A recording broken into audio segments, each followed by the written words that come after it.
Check. We're live. Episode 7 Welcome. of Illegal Knee. Welcome to episode UFC 7. Fight Night. Sandhagan, Vera. A fight I have not even seen yet. Oh shit, we didn't watch it. No, I watched it. Yeah. I have not seen any of the main card fights, actually. Wait, I did. Was one of them? We watched Landwehr Okay. versus Austin Lingo. Nate versus Landwehr. Nate Landwehr. Which we will spend some time on. Yes. But, give me your impressions of the Sandhagan-Vera fight. Sandhagan Vera. Walk me through it.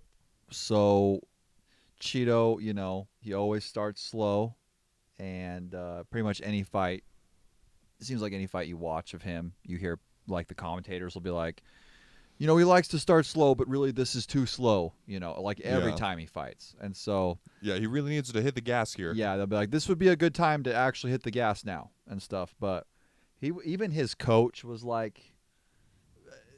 There was like a remarkable thing in the fight that his coach in between every round was like, what's going on with you? Like, why are you acting like this? It was weird. Like, his coach was like calling him out a little bit and was like, what are you doing out there? Like, are you thinking you're going to tire him out or something like that? Yeah. And Cheeto was just like not really saying anything. Did they not have a strategy going in? I don't know. He's like, why aren't you doing that game plan where you go in there like and have they a probably, UFC fight? I mean, even like the commentators were like, yeah, I mean, it's not only concerning to us when we're commentating, it's like I know for a fact his coaches are like really trying to get him to not do that anymore and shit. So it seemed like they've been having a lot of talks about how, like, no, you need to go out there and knock this motherfucker out, like, round one if possible. You know what I mean? And what is with the slow start thing? Is there a psychology behind that of, like, is he... Because it's not like he's like, I need this much time to figure him out, and then I finish him. That just doesn't seem reasonable. I don't know, man. I mean, he probably thinks... He has a lot of faith in his cardio. He's like a cardio athlete type guy, and he wants to show that off by not finishing a fight. Yes, I don't. He's probably just been in a People groove. didn't believe me I could go 15 minutes. It's not what he sounds like. I should not do accents. I guess it was 25 minutes. Oh man, well it like works out for him a lot. I mean, in the past, he has often come out and just done his thing and just taken a million hits first couple rounds. Yeah. And then just knocked people out cold. He does it all the time. So, the fucking dude, they played some of his highlight reel. I did not realize that he has an up kick knockout on his resume, because we have talked often about his up kicks. He goes wild with it, because some people, it looks like it's like I don't know, like a little kid response. Yeah, it's like throwing like a weird kick, but it's like a, hey, you better get away. Yeah, it's like a push kick. But he's like aiming to like knock. He's like trying to knock them out. He is like aiming and using his fucking heel to try to hit them on the chin. That one where Dominic Cruz was like on top of him and like kind of close over him, like he wasn't standing, like towering over him.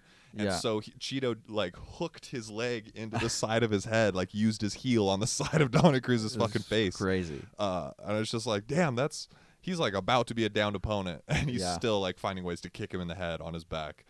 I don't know, crazy dude. Yeah, it was wild. Like in the clip, he hits this guy and knocks him out cold with a kick just like that, where he like aimed it like that with his heel. Sick. The dude just drops. That's gotta feel good. There's a clip to of be like on the Dana ground. in the stands. Dana's like wide-eyed, like, what the fuck? Sick, man. I need to see that. There's a couple. Yuri basically got knocked out by an up kick. Yes. So there's been a couple. I feel like I don't know fight finishing up kicks though. Yeah, that Yuri's probably the most stunned I've ever seen someone get hit by one. Yeah, falling directly on top of someone, that he was out in that instance. So I think he had admitted to being out during that, but so awesome. Yeah, I was like, I don't know. I was rooting for Vera, kind of a little biased as I was watching the fight, which, I'm a human being. It's natural. Not just to not just the co-host of a successful MMA podcast. This is an MMA podcast. This is an MMA podcast. And so, but I wanted Vera to win. I'm rooting for him, you know. Yeah. And his daughter like can't blink or whatever. I don't understand. Dude, it's called Mobius syndrome. Like the Jared Leto movie. That's what I was thinking. I was like, it's Mobin time. No, and I don't know what. When I saw the name, for some reason, that was the first thing that came to mind was that god awful movie. Yeah, I was like, oh like, no. oh, But then no. I was like, well, they're not the same word, but. Yeah, I thought of vampires. Yeah, that was the first thing. I didn't look up exactly what it does, but I think there's some like pretty serious surgeries required. It seems pretty. Seems pretty drastic. And I think the other thing that I read that seemed, I didn't look into more. I just came to whatever conclusion it was, but it was like he got into fighting professionally to have the money to pay for whatever healthcare she needed or whatever. Oh my god! And then it was finally like, and then in 2018, like he fulfilled that dream or something. So I was like, oh shit, it like took a long time. Like it like, and then like there was a threshold that finally he's like, we did it. We paid off the medical paid debt for everything of or these something. surgeries. Like, yeah, I don't know. Oh my god! And so I was like, that's. I misread it, or I'm again coming to this wrong conclusion, but it's just like, oh shit, like there was at some point that he like wasn't making much money, like on the side. It was all going to this, and then finally in 2018, it's like we did it, like we paid for everything. This is like, Jesus Christ, how long were you paying for this? So and the man has other children. He's got a whole family too, so he's like supporting a whole goddamn family. God, that's so sad, dude. Yeah, I root for him. I mean, honestly, I can't pretend I've always known. I only the first time I watched him fight was against Sean O'Malley. Yeah. And when Sean did that stupid shit and hurt his foot or whatever. Yeah. And then, after that, I started because I watched his next fight after that, and I was like, oh, this is the guy that Sean lost that fight to, and he just dominated. It was like so one-sided, and then like the fight after that, he just knocked someone out, I think, and then he fucking front kicked Frankie Edgar. That Frankie Edgar front kick is incredible. And then roundhouses Dominic Cruz, so awesome. Breaks his nose. Yeah. In breaking down this fight, I watched Cejudo's video or whatever, and he like had them pause it too, and he's like, and he just rearranges Dominic's nose. Look at this. And he makes them slow down the video and then stop it on just a still frame of Dominic Cruz, like his nose totally sideways, and he's like, look at that. Like he was like, well, he doesn't like Dominic. He loved bringing it up. He's like, he just destroyed his nose, but he did. That was, and you could see it live. That as soon as like his foot stops blocking Dominic's face, like you're just like, oh no, it's like bad. His nose on the side of his head. One of the worst ones. That one was really bad, and fucking when Jan broke Reyes's nose, that was real bad too. His just looks smashed, like complete, like it broke in the middle, like. God. Yeah. Also, in the context of knowing that his ribs were probably broken too. Oh God! It's like the best way to distract from broken ribs is break your nose. It's like he got hit by a fucking truck. That's what he looked like when the fight was over. Holy shit! Like they needed to bring a fucking ambulance in there and carry him out on a stretcher. Dude, they the UFC pays for reconstructive surgery. I think if it during a fight or something. It's surprising the people that have had plastic surgery. Just a little off topic. I found out my dad has had a nose job before. Really? Yeah. Like rhinoplasty, like reconstructive rhinoplasty. Really? Uh-huh. When I was like a teenager, he busted his nose like really fucking bad. Yeah. And didn't talk much about it, and like I don't remember a lot of details, but I found out just like not that long ago that he had to go in and get like his nose reconstructed. They had like a rhinoplasty. Like his nose is not his natural. Huh. That's not what it would look like normally. Really? Yeah. And he's like self-conscious about it a little bit. Really? That he's had work done? Yeah. Where that like his nose looks weird. He was like not sure if he likes it. or what the job they did. Yeah. every day for the rest of his life, he looks in the mirror and says, "They have fucked up a little Yeah, bit. They could yeah, have I done think better. so. This isn't their best work." I think that's where how he feels about it. Holy shit, that's so funny. He's just you could get. That's the thing though, is that it never looks better the second time. It just looks, even if it looks better, it looks faker. It's gonna, and it doesn't matter. You can't, because they lose material probably each time. You can't keep getting surgeries to, like, it's a hole that you just dig deeper. Yeah. You know, so you got to nail it the first time. I think he probably won't get another one. It would be funny if my dad just suddenly and people are just like, kept "Wow, progressively your getting- nose looks better." It just looks like fucking Voldemort after a while. Michael Jackson Yeah. nose. It's just like two slits in his face, Holy shit. like a snake. Yeah. Yeah. Interesting. So Wow. probably Yeah. a lot of UFC fighters have had a lot of work done, I'm sure. I guess they kind of have to in some instances, right? Yeah, 'cause they'll, like, break their orbital shit and Yeah.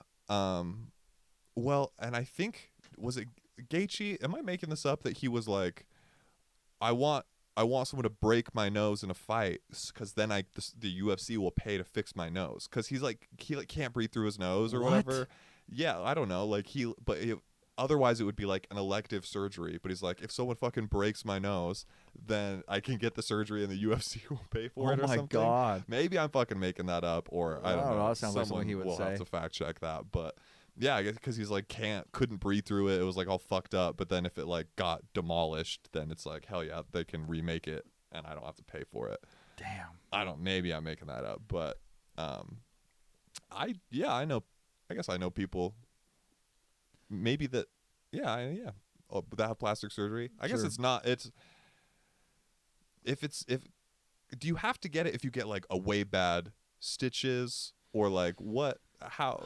I don't know. I mean, there's like injury related stuff. Yeah, probably. But what instances? Like if you break your nose, there's some reconstruction that has to go back into that, I guess. Yeah, my Orbitals, dad. does it have to be bone? My dad like dove off a diving board, and then he like dove so like high and deep that he like didn't realize how close he was to the bottom of the pool, and just smashed his face into like the bottom of a pool. Were his underwater arms not out in front of him? They weren't. No, not at all. He just dove face first into water. He just went which down, would already hurt. and then I think that he just miscalculated when to like yeah. push forward, and he just right into the bottom of the pool. Holy shit. And yeah, fucked his shit up. Damn. Yeah, he said it was bad. They had to like just go in and like redo it. Holy yeah. Because it did it, and then it ground against the bottom of the pool, and like yeah, I think took some flesh with it or something like that. That's crazy. Were you not there for this? No, I wasn't there. Damn. But I just remember talking about it afterwards. But it's one of those stretches I don't remember. So. Dang, man. I saw fucking Max do that once, actually. Oh, really? In college, we took a water aerobics class. Oh, yeah. Just because we're like, yeah, we'll get to go swimming. Also, it's like going to be all girls in the class. And it was, none of them were our age. It was like all like moms and old ladies and stuff that were like taking it as like just to stay healthy or whatever. Perfect. Like but there was one girl that, or maybe one or two, but it was funny. She was like in the other class, so she would only come to ours like during when she had to like make up a period. Okay. And she would like walk out to the pool in high heels and her swimsuit and like sunglasses, and we're just like, goddamn. Wow. Like she was like pretty, but it just felt so dumb to be like, bitch, leave us in the locker room. What the fuck are you doing? She's just running alongside the pool in high heels. But yeah, so every day we would be late, but we would just make an obnoxious entrance, and like jump into the pool and like cannonball and shit, and like splash everyone. Everyone loved us, but we just had to be obnoxious. But he one time just did like a dive where you legit just don't have your hands out, like it's like a little faceplant dive. We thought that were so fucking funny at the time. And it's like this shallow end, and so he's like 6 feet tall, jumps in like the 5 feet tall end, and just fucking hits his face so hard on the ground. He comes up, he's like, "Oh God, my eye!" And he gave himself like a gnarly black eye, like this whole side of his face is like red and purple and shit. Yeah, he bruised like his brow so bad. And it was so funny because it was like, you didn't have to do that.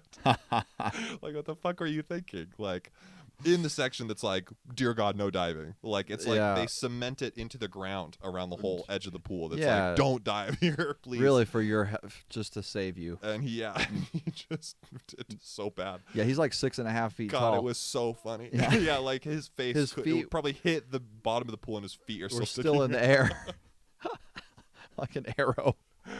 Oh, water aerobics is actually, they make you do some tough stuff. Yeah, like you're like, they'll be like, you have to tread water but keep enough of your half of your body out that you can like hold like a pool noodle in front of you just straight out, and that starts to make your arms pretty tired. All right. And you're treading water, you know. Sure. It's it felt Navy SEAL shit, dude. Some tier 1 operator shit. Yeah, this is a great transition into some shit I wanted to talk about that this fucking asshole Andrew Huberman said on Joe Rogan's podcast. Talking about operators? Yeah, so this motherfucker, no shit, he says with a straight face, he's like, look, I do some work with here's the thing about professional athletes. He's like, if you try and tell them about like, you know, discipline or some like good mental health tactics, stuff like that, they don't even listen to you. They don't want to hear about it. He's like, you have to tell them about stuff that they only respect tier 1 operators in the military. If you oh, wait. I was like, there's no one that an athlete respects more than a Navy SEAL. A tier 1 op, yeah. He's Michael Jordan's hero, the Green Berets. He's like, they don't want to hear anything unless it's from a tier 1 operator.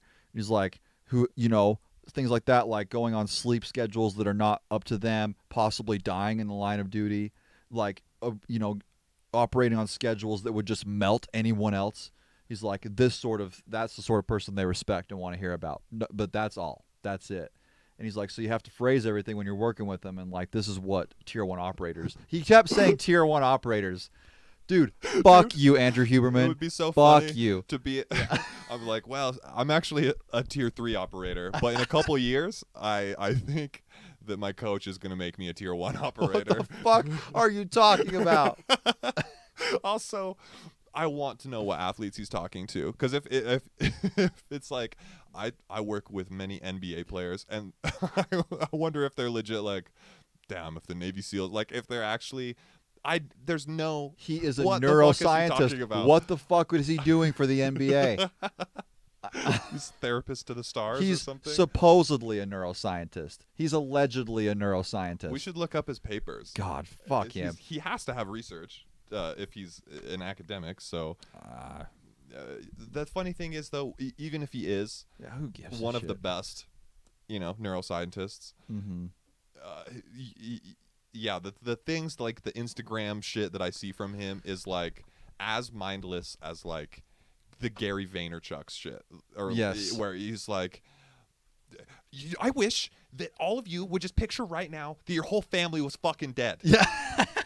He's like, I would rather my whole family get murdered in front of me than not be on the grind every day. God. Or so, like he'll say, it's just like, it's what? Also, it's like in all caps, it'll be like, if you don't handwrite shit, you're not, like, you're fucking up because you're not going to remember it as well. The science is clear.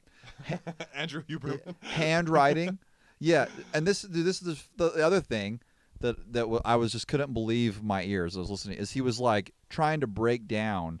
He's like, look, I've got some insight onto like why Epstein was hanging out with scientists a lot. And because I think it was just like Rogan was just casually like, yeah, why do you think he was doing that? Like, what was that about?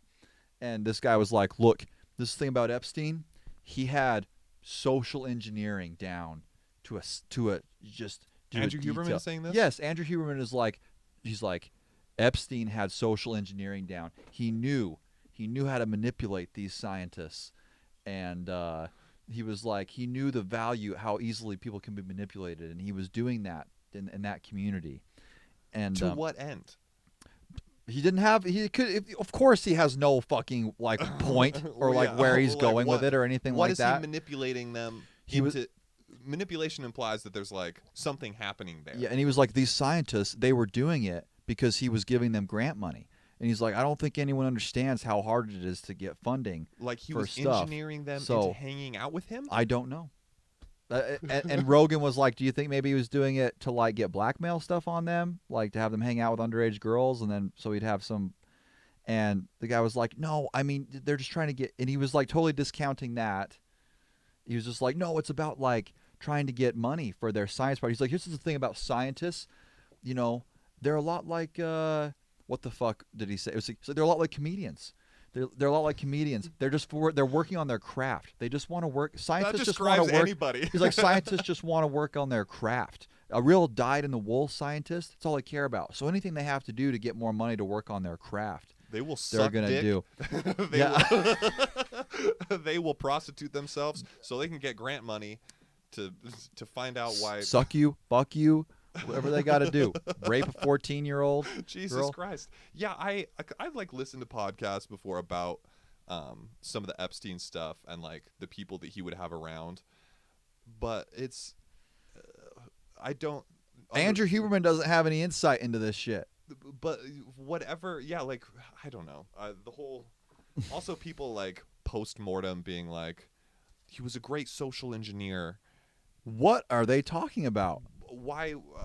I don't understand necessarily what they're claiming about him. Like he's maybe he was just a cool fucking guy to hang out with. Yeah, it kind of seems like that. It kind of seems like everyone enjoyed hanging out with him. It appears because that way, and maybe not even the underage. It's not like he's like just sniffed out all the pedophiles or something. He's right. like maybe he's just partying with these dudes, like people who didn't go on his jet. I don't know. Maybe they went to his island and there was no bitches there. I don't know. They're man. just like he's like, check out, I've got an island. Maybe he was just a cool guy to hang out with. Yeah, people seem to like him. Like rich, beautiful people all hang out with each other. You know what I mean? And do like shit together. Like money guy or whatever, right? Like he would just like it was like an investment dude. I don't know. All I know is that he was probably not a brilliant social engineer trying to like work to some mysterious end in the science community. To do what? You know what I mean? Like to accomplish what? What was he getting from having these contacts? I don't know, man. But it was just that, and then the fucking. But I couldn't believe when he was like. I mean, this is just from a 6-minute clip from that. I mean, there's 2 hours and 45 minutes more material, I'm sure. That's just absolutely outrageous. Was this recently? Yeah, it was like this last week. I think he went on. He's kind of becoming a star. He's blowing up. I'm seeing a lot more, and maybe it's just the algorithm being like, you watched that whole clip because you I have to hear what he's got to say. I actually don't get fed a ton. I think it's because you send me the things and you're like, what the fuck is he talking about? God, every time he's like, the science is clear. It's the meta studies are in. The science is clear. It's uncontroversial. Getting at least 8 hours of sleep a night is important. Yeah. That's incredible content. Thank you, dude. Thank you so much, neuroscientist. Dude, I've been trying to get by on 3 this whole time. Been wondering why I feel like shit. Let's look up what is the definition? What do neuroscientists like on a day-to-day? What they're studying.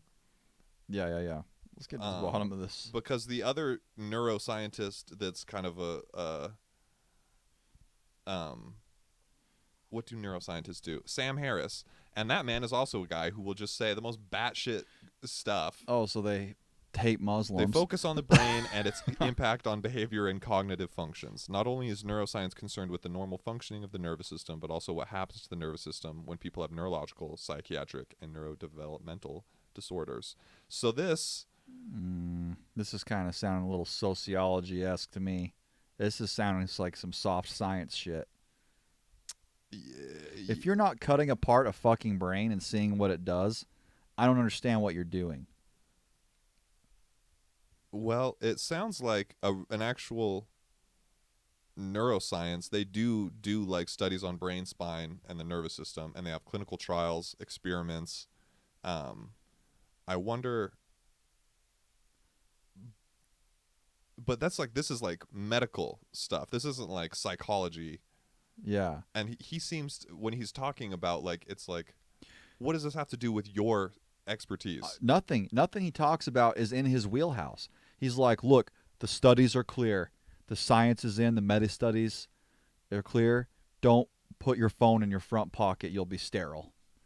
Their work Shit bridges like the disciplines of mathematics, linguistics, engineering, computer science, chemistry, biology, philosophy, psychology, and medicine. Fucking all of those things? Yeah, this is starting to sound like yeah. a bullshit degree. Oh, fuck him. This Nicholas Flamel ass There are fucking alchemist. there are different branches, I guess. Generally, so there's effective neuroscience where they look at they do lab tests on animals and look at how it's neurons actually called behave. effective neuroscience. And affective, AFF. Oh, okay. So they're studying electrical impulses, chemical signals. Okay, so that one That sounds scientific. somewhat legit. Yeah, that sounds like, hey, let's get to the bottom of how the brain works. Behavioral neuroscience. Okay, this one's obviously bullshit. Yeah. Study of the biological basis of behavior and how the brain affects behavior. Oh yeah, full of shit. There's cellular. Okay. Oh, and clinical neuroscience is the branch of neuroscience concerned with the cause and treatment of diseases and disorders of the brain and the nervous system. So those are, people that are designing medications and stuff. Sounds very legit. Yeah, whatever he's doing, not legit. Which is why he's a famous person. He's a famous star because he's one of these people that cannot say, they can talk for 2 hours and not say one goddamn thing that we don't already know. I wonder where he's done because there's some of these branches that are for sure just like, this one's just cultural neuroscience. This field observes how beliefs, practices, and cultural values are shaped by and shape the brain, mind, and genes over different periods. Jesus Christ. Okay, well, regardless, whatever he did study in that, he is kind of turning into one of these. He's just another one of these Jocko Willink fucking. Yeah, like alpha brain. Motherfuckers. Yeah, just like Brendan Schaub. I'm trying to help young men in this country or whatever. Jordan Peterson. Another Jordan Peterson. He's going to be, because he's got academic credentials, and then he's just been making comment that's like for the the Joe Rogan crowd or whatever, the people who like eat that shit up. That's like and they'll just start getting way out of their wheelhouse. Fucking and pseudo scientific. Like when Jordan Peterson talks about literally anything, other than, I haven't seen much of his academic shit, his lectures, although he does say some batshit in there too. Yeah. That I have seen, but he, like when he talks about like the Bible, this man is incorrect at every level. Yeah, at he every doesn't turn. even. Clearly hasn't read the Bible. Like, well, that's the thing. That when he brings it up in that like incredible Joe Rogan clip, where he's just it's word salad nonsense about the Bible, and that was all spurred on by not him reading it, not him study. He went to like the Bible museum. He went to a museum about the Bible. And then suddenly he's like, "Did you know actually that the Bible's the most important thing on the planet? Because I went to a museum yesterday." He's like, "It's really the first book. It's the first book." Everything he's saying is so wrong. And Joe Rogan's like, "What? Yeah, what are you talking about?" It's hard to see these guys like Jocko Willink is like a Navy SEAL. Like he's a tier 1 operator. He's a tier. But people are just like, so NBA guys. They're like, Jocko. I was watching Jocko, and he's I know everything about investing. Yeah. Yes. So like it'll be like, yes. Like that's the type of content that these people fall into. Once they can get a little bit of like Instagram clout or whatever, it doesn't matter what they were an expert in. They get one episode on Joe Rogan, and all of a sudden their Instagram, they're like, guys, I have under good authority can tell you, NFTs are a good investment. Yeah, they're like, look, I have my own coming out soon. I'm excited about my new NFT project. So I just, people just need to realize that a lot of these dudes, I don't know, I had professors that were fucking PhDs and had written textbooks and shit in college, and if they opened their mouth about literally anything unrelated to that, they were the dumbest motherfuckers on the planet. Yeah. So it's like, it's not like just because someone has done specific research in an area that they should be trusted for anything else. Here's some advice to young men, any young men that may be watching this. make a couple fucking friends, and then you guys together hash shit out amongst yourselves what you think about stuff, and you will get to some better conclusions than fucking Andrew Huberman. It's Andrew Huberman. I see that motherfucker. It's on So do site. you think- It's on site, Andrew Huberman. I see you in the fucking street. I just can't get over the idea that athletes, the only person that an athlete will respect is a tier 1 operator. What the fuck is he talking about? That's incredible. I couldn't believe it as I was hearing it. In like one of these mind coaching sessions. Oh yeah. Well, also, what is the context that he's speaking to these? He's not a tier 1 operator. It's Is not he like a therapist? I don't know. How is he? All he'll say is, "I'm doing some work for them," which is how you know someone's full of shit. If they can't tell you what they're doing, Behind the scenes, he's like giving them advice on basketball. Or he on doesn't football. play basketball. He's not in the military. Is he He's coaching not- their mindset? He's like, I'm trying to. He's helping athletes develop a grind set. Yeah. He's Like, look, you helping- want to make these fucking he's free helping- throws. He's helping them with their Sigma grind. Yeah, they're set. like, Markelle Fultz, we heard you've been having some problems with your free throws. I thought we should bring in Andrew Huberman to talk to you about some shit. Are you going to help fucking LeBron improve his 3-point game, Andrew Huberman? What the fuck are you talking what about? work is he doing? Yeah. Oh my god. And yeah, in what way is this work putting him in front of athletes who like need to be inspired? And the only way I found that works Yeah. is to bring up You're gonna, the brave men and women that serve our country. Oh my god. And honestly, if you made it to that, if you made it to that point in your military career that you are a Navy SEAL or an Army Ranger or special, any of these special forces branches, you probably did some wild shit. Yes, you and know. much respect. Yeah. Yes. I have some in my family. Yes. And it sounds like dog shit. I can't believe that these people go through that shit. I'm sure you've suffered greatly. But I think that's like a stretch to claim. But you probably that don't the know work shit about that- investing. The work that you're doing with athletes, whatever this work is, and you're is that somehow the only way to get through to them is to bring up talk about some shit the you did in military. Afghanistan, Yeah. in Bosnia and Kosovo. I don't know if it's gonna help. I don't know if it's gonna. I gotta know, dude. What is going on? And that he couldn't be more specific. He just said I'm doing some work. About the work that he's doing. How do you Because even if it was interesting, you should talk more about it. really brilliant on his part, because how would anyone even go about verifying that in any way? You can't Yeah, interview I've been doing- everyone I've involved been- in the NBA. I've been doing. Did he mention a sport even? He just said the NBA. Oh, he said the NBA. He did say the league. specifically. Yes. Okay. Yeah, he said the NBA. That's even better. Because then it's like Exactly. Who the fuck? What?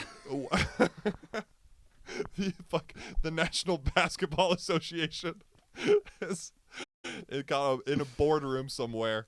All these people are talking about what could we do. They're like, I've called in Andrew Huberman. Look, we've got this guy. He's good. He's He's gonna make. he's gonna- What is he doing? I don't. What? How was that even set He's up? gonna help us work on our passing. He's gonna help us shit, figure that's out what he- when to crowd the paint, when to do full court press. Our players like, because Ben Simmons- is he a therapist? He's gonna help Ben Simmons get his Is he 3-point shot. Is he giving TED talks in to order. the teams? I don't know. He's just doing presentations on He's just showing them Mark Wahlberg don't movies and people- shit. Don't basketball teams are all privately owned. Yes, they are. So they all kind of just do whatever the fuck they want with their own teams, right? Yes, they do. Yeah, What the fuck, dude? yeah. The NBA gathers the whole league. There is. I'm gonna They're go. like, we've got this I'm guy. gonna go all right. There is no fucking way he works for anyone in the NBA doing anything. Holy shit. He probably had some dumb motherfucker that plays in the NBA like was in his DMs one time, and Yeah, he that's- like talked to him about something. That's what I'm trying, because you know how some these stories, usually it's like you can pinpoint. They're like, okay, this was what actually happened, and this is how the story has blown up to now where they tell it to make it sound important. Yes. Yeah, and so I wonder if it was just like some guy that knows fucking who's the guy that owns the Mavericks or whatever, Mark Cuban. Some guy he knows rubbed shoulders with Mark Cuban and was like, yeah, Mark actually was considering something about bringing you in maybe, or just like he wants to make his players mentally tough or something. Yes, and it which was probably honestly, a lie. It was probably Mark Cuban. It probably was Mark Cuban. The guy's a celebrity in his own fucking dumbass. God, so I wonder if it's something like that, and then it didn't even actually come to fruition, and now he's like, I'm actually employed by the NBA. Yeah. It's going to be funny if we're way off base and he actually is somehow doing work. Please prove me wrong. Please prove me wrong. You're not going to, Andrew. God wherever damn. you are. That is so funny. I got to see that clip, man. Maybe I'll fucking watch that whole episode of Joe Rogan. It's real. I gotta, because I don't know much about this guy. Other than that, he is showing up a lot more in my feed. Dive in, regardless of what I see. And be prepared. He's a little more clever than Jordan Peterson, as far as like mixing in some shit that sounds more scientific to add some. He's learned. The retards are getting smarter a little bit about grifters. Yeah, the grifters about like how to cover their tracks a little bit and make it sound a little more legit, like it's coming from a place of actual like empirical evidence and stuff like that. But it is bullshit. He is so full of shit. Well, it's Jordan Peterson. It was hard for him to do anything like that because he is just incapable of just saying anything concisely. Like you could just be like, the studies show, but he's more just like, well, on a critical analysis of all of the literature combined into a sort of you create a sort of prism, a lens that you view the world through. And because he just has to make everything try to sound so complicated, like his "Do you believe in God" rants are fucking god tier, just bullshitting because it's like, well, you have to break it all down. What do you mean? God? What do you mean by what? What do you mean by do? And what does you mean in this context? And believe. And God, when you break down every word, he's like a psychopath. It's just like, no, street. That's not how language works. You dumbass. Like the man talking about religion is embarrassing, and I can't believe that people are like claiming in YouTube comments that they became Christian because Jordan Peterson like talked about the Bible and like, shit. Perfect, you'll fit right in.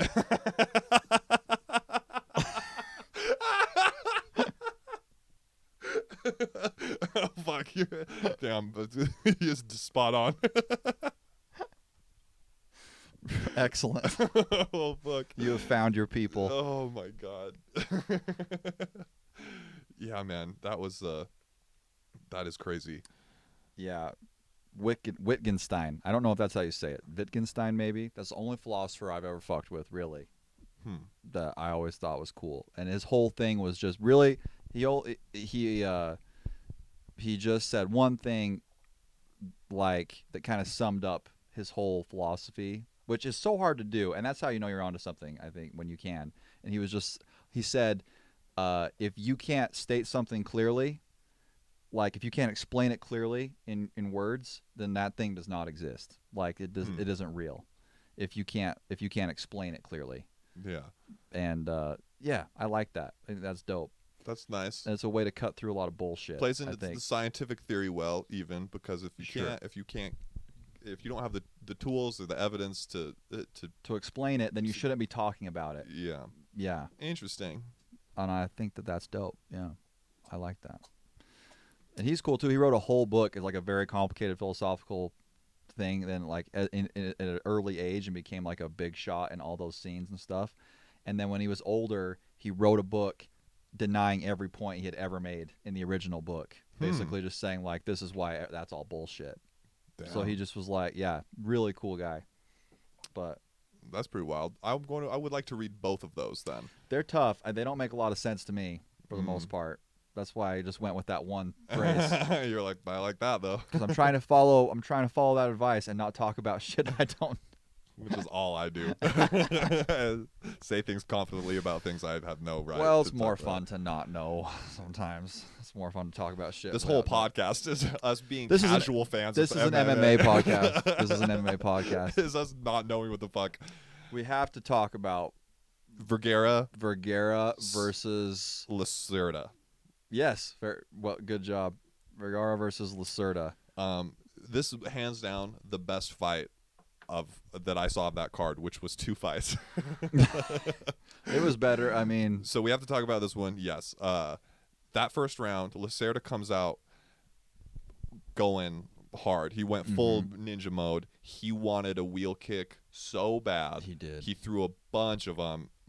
And you were saying like he wants that wheel kick. He wants that fucking wheel kick. And fair. It's sick because the guys will throw him in, and then it's like, okay, that didn't work, and like not try them. Sure. And he just was like, well, here's another. I'm gonna do it do it again. and over and over again. And then he almost knocks the guy out. He almost knocks Vergara out. Yeah, he drops him with a Drops wheel him kick. with a wheel kick that goes right over his head. Yeah, like, just like sort of taps the crown of his head. crow cop. Throws another one, knocks him down again. Yeah. Throws another one, lands it again. He is And in between, fucking Vergara is running away, like facing away from him, running rings like, around the outside, looking back at him and running. Yes, like a German Shepherd is chasing him. The best part is that, if you were the guy chasing him, you would probably just want to like cut an angle and head him off, right? Yeah, but he was running he right behind him. He just ran behind him.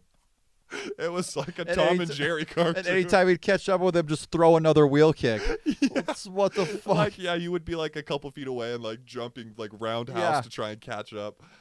Holy shit. Yeah, and it happened. There was like full, like he would just be sprinting for like 5 or 6 whole seconds away from him. I've never seen that before, ever. And that was in his hometown.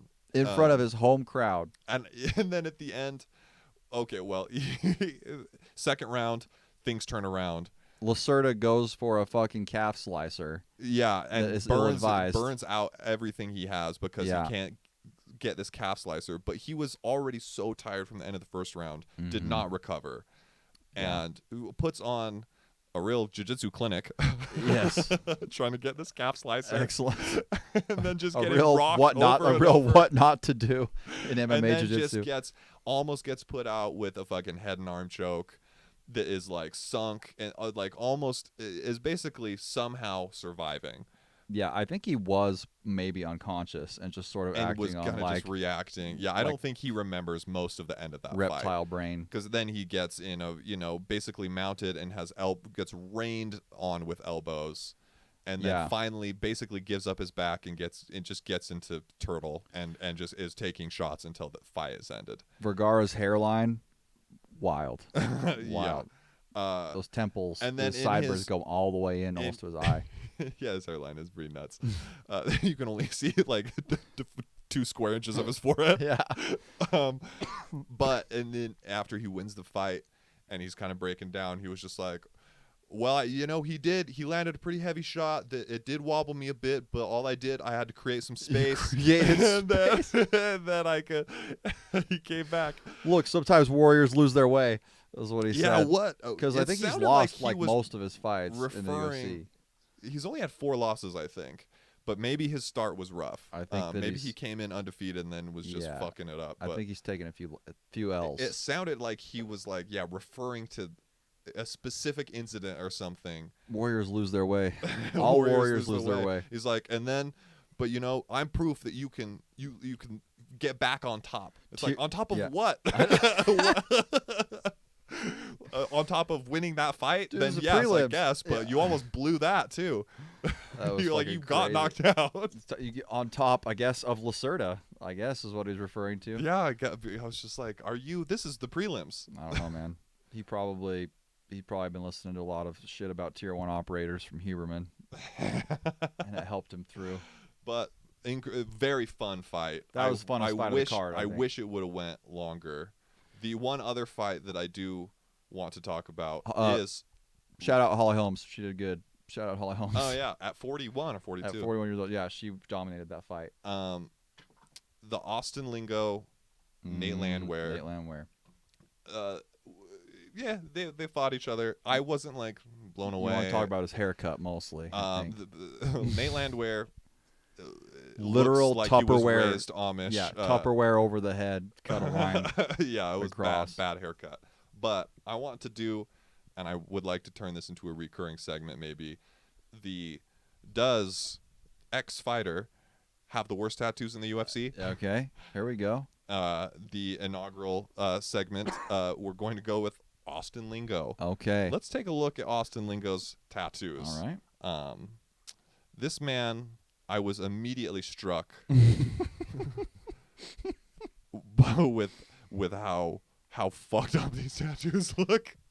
Yeah. This is maybe of this sort of tribal variety.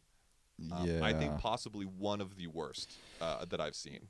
Do you notice? I'm struck by the fact that he framed his nipple with the design. Yes, the design prominently highlights his nipple area. It draws attention to the nipple.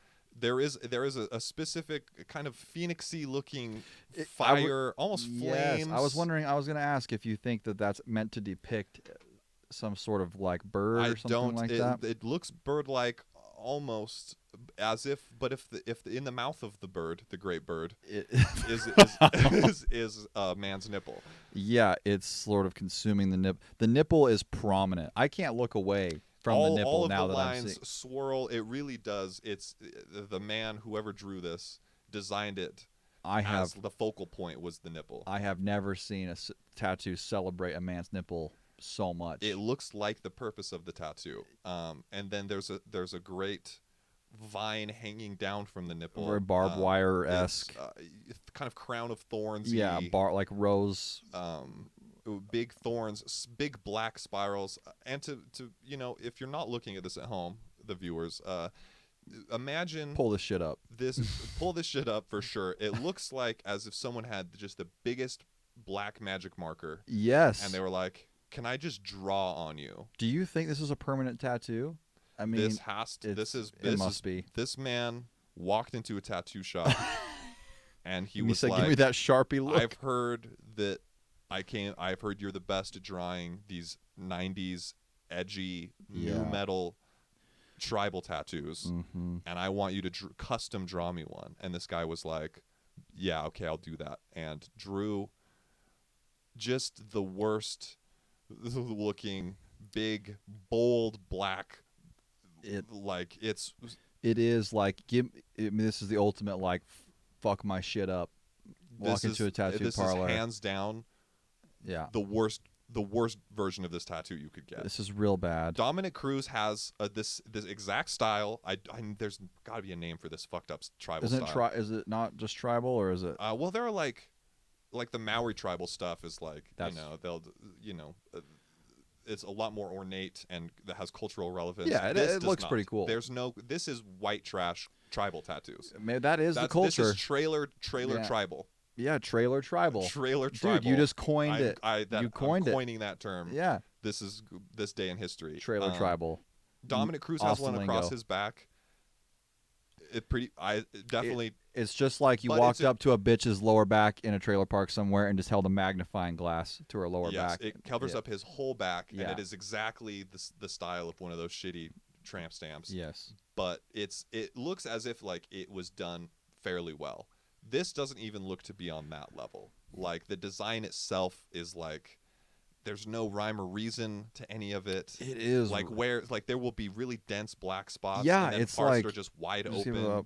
It's like I hope this motherfucker wins a couple more fights so he can afford another couple sessions of them coming in and filling in. God damn, they might as well. He should just go black that whole arm out and his that chest, would be cool. Just like half his body. That's the thing. He's gonna have to block out that whole side of his body. Man, which would be sick as fuck. Do you? I just wish I could be a fly on the wall. Him in that tattoo parlor when they were talking about what to do around the nipple, because it's there's no. You think that was his call? He was like, I think you should. He's like, can you tattoo a nipple? And the tattoo artist is like, I guess probably, maybe you can. I've seen people that they just blasted right over the nip. and then some people go around it. It's got to hurt like a motherfucker, but I think it's just a cultural thing, not to. I think it's just tradition that they don't tattoo. It looks nibs. like he wants to give suck from that thing, dude. Like, it is. It's so funny, and it also frames it. It's like off center, because there is a spot on the tattoo where obviously that specific area was carved out for the nipple. You know. yes, yeah. And it is fairly like a pretty solidly circular area, blank spot on the tattoo, but they didn't even put the nipple in the middle of that area. It's like at the bottom right of it. Yeah. So there's just a big, like, it's offset from It's the like design, hanging down. like they didn't even put the design on his body accurately. And we're not seeing, I mean, at least from these photos, I'm not seeing the entire tattoo. It continues down. I wonder if it also frames his dick, maybe. Because it is clear that it does not stop above the waistline, where there's not. It does lead straight to, it's like curving towards, it goes under his belly, but by where it enters his waistline, it's going under his belly button. So that man has a tattoo. It's under his navel. So here's bet it frames his. Here's a little more of it, and it continues to go down. Oh, so it's God. The story does not end there. And Jesus Christ, I cannot emphasize how bad this tattoo looks. I need everyone to go look this up. This shit is fucked up. He does appear to have his other shoulder tattooed, but there is not a photo where it's praying hands with the rosary. It's rosary hands. Perfect. So okay, so he's Catholic or something. Holy cow. Yeah. I hope he better pray to his God that tattoo was gone. That they could scrape that. That Jesus could scrape that shit off. His body will be whole again in the resurrection, because this is god awful. Austin lights out lingo. Great. Lights out how all his tattoos were given to him. Holy shit. Yeah, that's I don't know what else there is to say about that other than goddamn. It looks to be like he got his whole arm done and then got his chest and torso done later, because they don't even although they are both in the same style of trailer tribal. Yes. It like all the chest ones, the lines and everything are much thinner. It looks like they're not integrated actually. Like he did these are two separate tattoos that he's like, this arm looks so good, I need more on my chest. I'm gonna go out on a limb here and say that a relative of his did this. Dude, I'll give you a good deal. Yeah. I think this is some second cousin work. Holy cow. This is like, oh no, my cousin's a tattoo artist, so I just went to him. What from his past is let's find out what might explain. Austin Lingo. What a name. It's where is he from? It's almost Johnny Ringo. So let's see what the information. He's from Texas, Mesquite. Okay. He's pulled out twice. He pulled out in 2 of his fights. He pulled out. And then he didn't go the fight. Oh, another fight was canceled that he had because his opponent missed weight. Check this out. He began training in martial arts at a young age after his father found out he'd been involved in a street fight. So they put him in. He started boxing along with training taekwondo, kickboxing, and Muay Thai. He became so enthralled in the latter that he went across the globe to train in the birthplace of Muay Thai, Thailand. Who wrote this Wikipedia entry? Austin Lingo wrote this, I think. The birthplace of Muay Thai, Thailand. A link. So you can be like, what's Thailand? What is Thailand? Click that link and find out. Get out of this. Interesting. He has beat, a bunch of guys. He lost his promotional debut, unfortunately, in the UFC. But he won the second one on the Holloway Cater card in convincing fashion. I've watched him fight before. I've watched him fight before, and I thought he was pretty good. Well, he has won 2 of his fights in the UFC. Hell yeah, dude. Yeah. 9 wins, 2 losses. Both of them in the UFC. Very cool. Very cool. Look, Lingo, that tattoo, you're great, and you're a good fighter. that tattoo. Big mistake. That was big that was fucking bad, mistake. and it's a permanent mistake. Yeah. Unfortunately. I feel for you. It's got to be hard to go in public knowing that you look like that. He's the dude. He's the dude with the shirt on at the swimming pool. No, dude.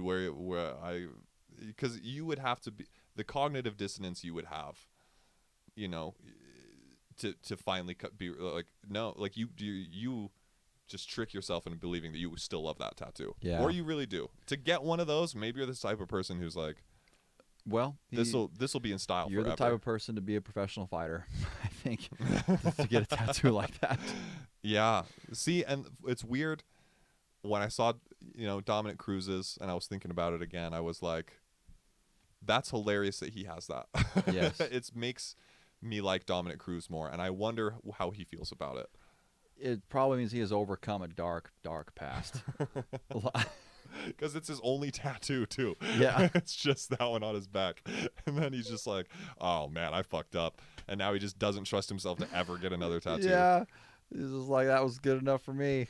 God I damn. really encapsulated the whole. So funny.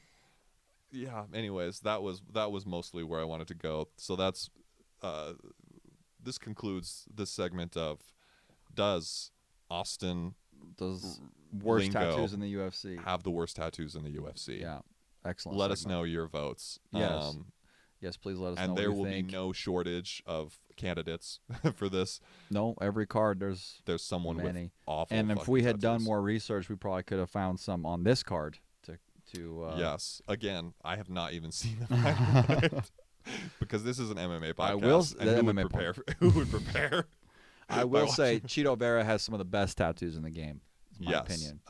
And maybe we should do that as well. We'll find people with the best work. Cheeto Vera's tattoos are sick. I love his commitment to the rooster theme.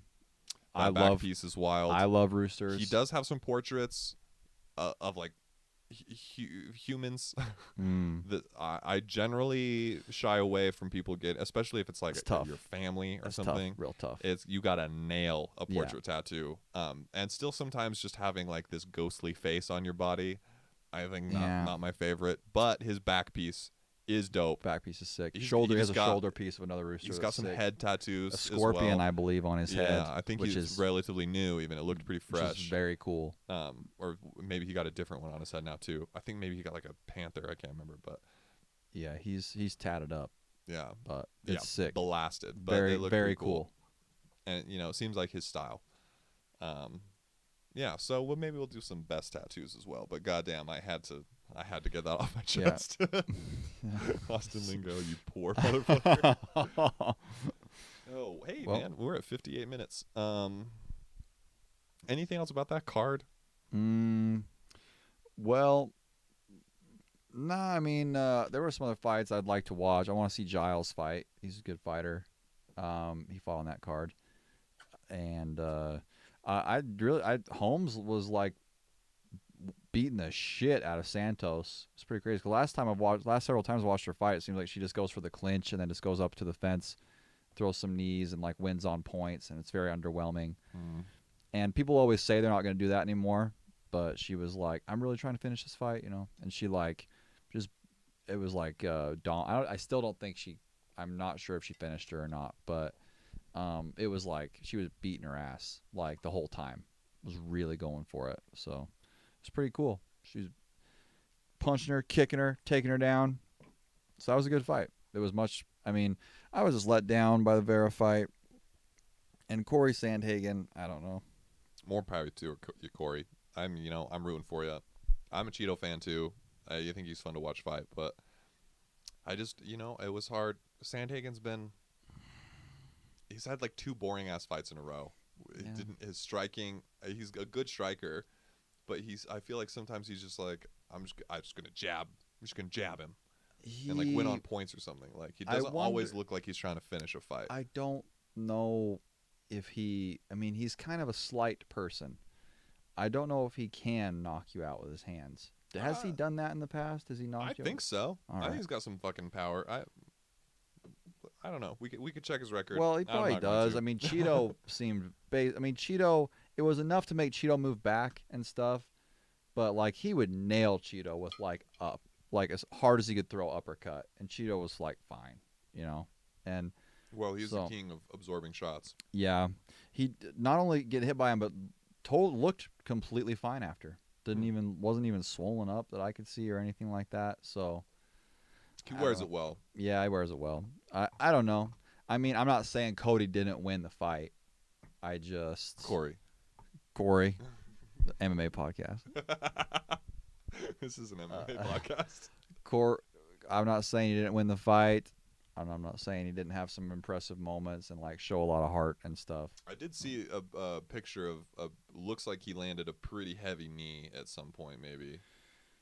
Yeah, he did some stuff like that. He was throwing a lot of stuff. He was very active. Good. Which is good. Nice, yeah. Good for him. That's great. And you'll win fights that way if you're more active than the other person. So, you won. Fair and square, baby. Good for you, bro. You just derailed. How was Cheeto? Cheeto's got some serious shit he has to pay for. So, goddamn. Hope you feel good about that. Yeah, you robbed this man of money for his family. What's the next card? Let's see. Oh, well, I don't know if there's one next week, but I know the week after that is Pereira versus Adesanya 2. Oh, 287. It is, yeah. And Gilbert Burns, Jorge Masvidal, Rob Font, Adrian Yanez, ooh, Kevin Holland, Santiago Ponzinibbio, ooh. Oh, and Paul Rosas Jr. is back. Oh, hell yeah. He gets to he's finally graduated high school and he's ready to kick God. Christian Rodriguez's ass. I'm decided to like look at his face again, get another close look at his mug. I've never seen anything like that in my whole life. That kid's like 17, dude. That is crazy. He has got like the same face as Sammy Davis Jr., man. That like flat profile. It's captivating. Oh, Kevin Gastelum is headlining the prelims. With Chris Curtis. Hell yeah. That's going to be a really good card. Oh, Li Jingliang is on the prelims too. Chris Barnett is back fighting Chase Sherman. Oh shit, Michael Chiesa. That goober's fighting. Dang, all these Luana. I don't actually know who either of these female fighters are.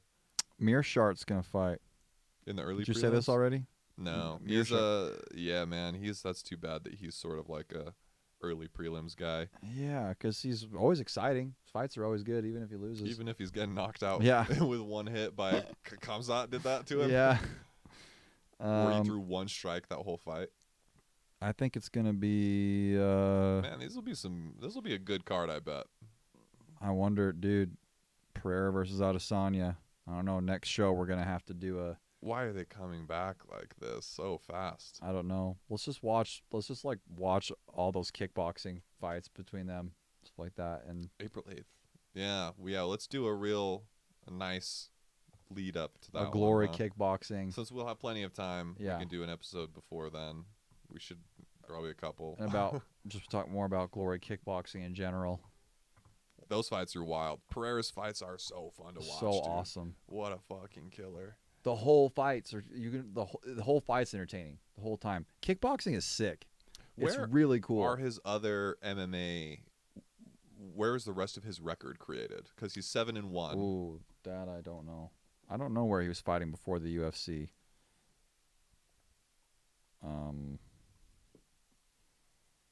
And he's just his sole purpose in life now is just to troll Israel Adesanya. So it's the best. It's the best content. He's so good at it too. That him just watching. Yeah, it's a reaction video, but he's just not reacting to Adesanya's reaction. Oh my god! From the back, it's just like someone on a couch is just filming him sit there, not moving a muscle. And then there's just like Pereira reaction video to Adesanya reaction video to this fight. God damn it! We've was got so some funny. geniuses. The tennis ball thing when, because Izzy like posted a video of him training and they were just throwing tennis balls at him and he'd like block them. And then Pereira filmed one where they're just throwing tennis balls like 5 feet away from him and shit, and he's just like shadow boxing. It's the best shit. Him just trolling Adesanya's training videos were my favorite.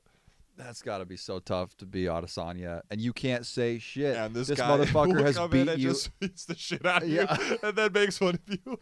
Adesanya, dude, Pereira's just a bully. He's legit just bullying him at this point. It is sad. He followed him from a promotion where he knocked him out. Where just he to beat do it him like again. multiple times, right? Didn't he beat him? Did he just beat him once? I think it's just that one. Okay. That one fight. Okay.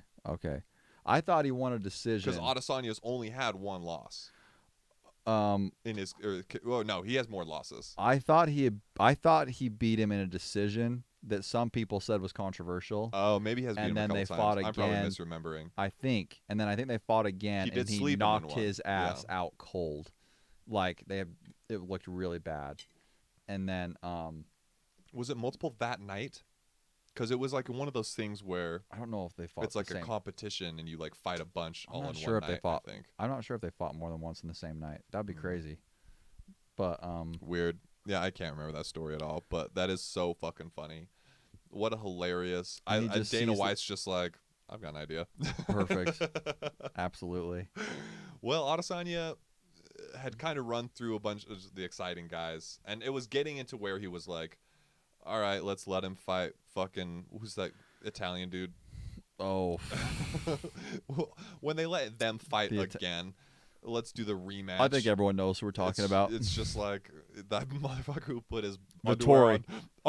Yeah, Vittori, who put his fucking UFC shorts on backwards and then did a photo shoot. Oh my god. He's got to be the dumbest man on the planet. Yeah. Oh my god, and his shit talking is also so terrible. Hilarious. But once you're doing Adesanya Vittori 2, it's time to be like, all right, we got to do something with this division because this is just getting sad. Yeah, and they just do such a bad job of like, I don't know if they're not giving these guys enough incentive or something like that, but once these guys get to a certain place, they just no longer want to fight like these guys coming up. You know what I mean? Yeah. There's like a million guys in each division coming up that are like exciting prospects. Yeah. You know, with a lot of energy and stuff like that. And they're just like, nah, I don't think they're ready. It's the fight or pay thing, dude. It's it's the guys that, have worked their ass off and won a lot and got to the top of the division. Now they're like, I don't know, they're all bitching about, so they like don't fight it very much because they're bitching about the pay, but then it's like, then fight more. Yeah, you'll make more money if you fight more.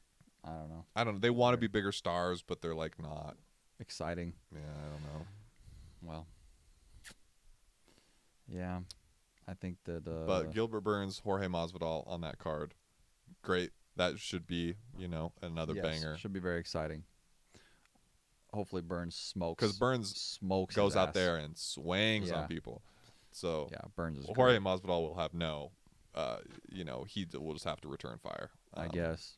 I mean, yeah, Masvidal is scrappy and that's fun like that. But Burns, hopefully he just smokes his ass. That'd be cool.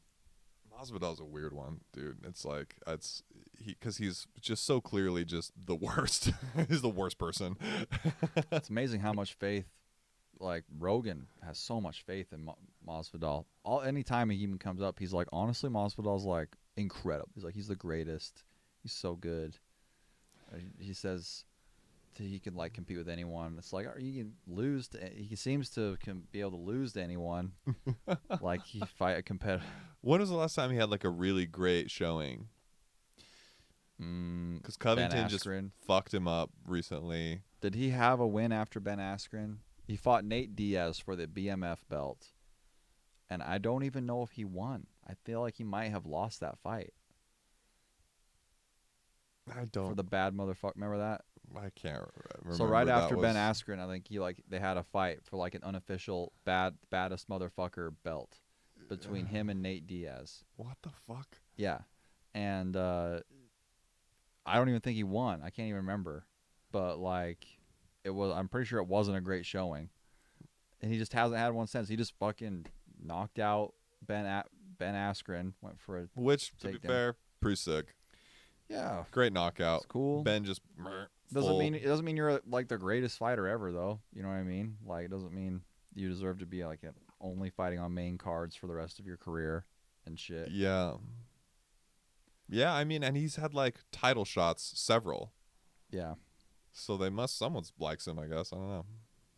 I like him because he can draw a crowd. People will pay money to watch him fight still. So Yeah, well, Street Judas. Street Judas. The best thing about Jorge Masvidal is the inspiration it gives Colby Covington. Yeah. For his shit talking, because the shit talking in that. That's another segment I want to do at some point, is just of a real deep dive into Colby Covington's nicknames for everyone. Go through some of those, because goddamn, that man is a comedic genius. Yes.